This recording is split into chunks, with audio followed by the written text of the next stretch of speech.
Couple of interesting rule changes at this year's Tata IPL. I thought I'd take you through some of those.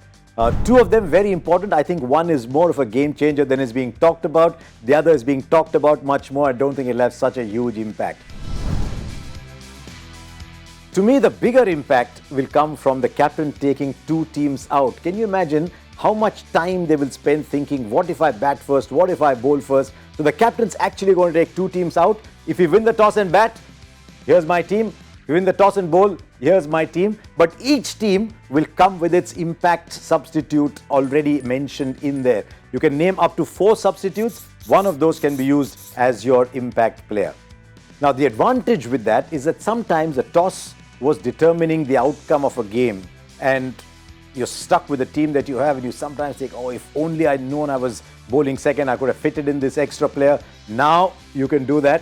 What it does is it allows the best team to play against the best team all the time, and then with the impact substitute, you're actually having, in effect, teams of 12. The good thing about it is that the best batters are always facing the best bowlers. You've always inevitably got 5 or 6 bowling options, where sometimes you had only 4, and you've used your sub well, you've got 6, 7 batting options all the time. So that's the big plus. What it takes away from the game is the fact that you have to make the most of what you have. That some days you're struggling, you've only got 4 batters, some days someone's injured, and that has been the game as we understood it. That I will overcome. That is what I can do. So that part of the game will go out for the larger good, as is being perceived, of the best playing against the best. Now, what about this impact substitute rule? For a start, it's only for Indians.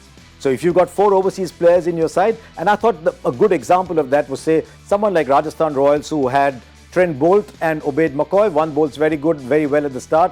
One at the end, you bowled Trent Bolt at the top, you bowled Ubaid McCoy at the back. But you cannot do that because effectively you end up using 5 overseas players in a game, and the rule is sacrosanct, you only use 4. So it can only be used for Indian players unless you've started out with 3 overseas players, and then you can use a 4th overseas player. There's a slightly quirky subplot to this, which we saw in an RR game where Ashwin retired himself because he thought the bigger hitter needed to come in at that point. Now, if the bigger hitter who comes in is your impact substitute, the person who has retired can either come back or not come back, depending on whether he's the designated replaced player. So the impact substitute is coming in and somebody else is the replaced player, the retired player can come back and bat again.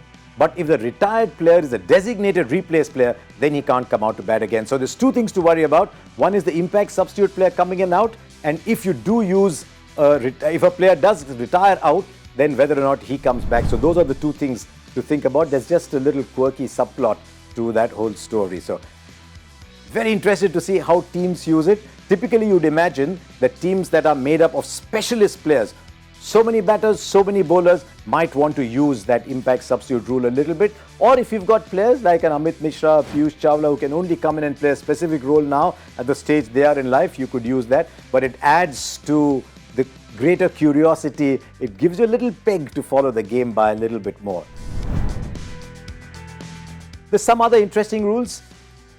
Fielders, if they move when they're not supposed to move, then it now costs you 5 runs.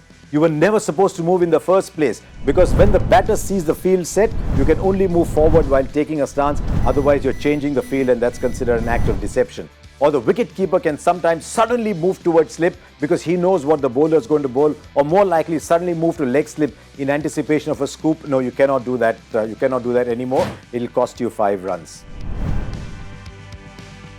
And of course, you have to bowl your overs in time. I am so happy to hear that, because sometimes these T20 games are just becoming like a long movie.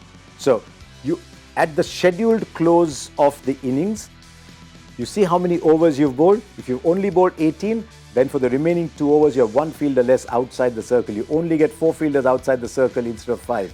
If you've bowled 19, for that 1 over, you only get 4 outside. And can you imagine what an impact that can have? So greater incentive to bowl their overs on time, but do follow how teams use the impact sub and the fact that there are now 2 teams. If you're a fantasy league player, all the best. Join us on Cricbuzz Live for all the fun and insights this year. If you're in the Middle East or North Africa, if you're in continental Europe or Latin America, do subscribe to Cricbuzz Plus to see the Tata IPL 2023 live.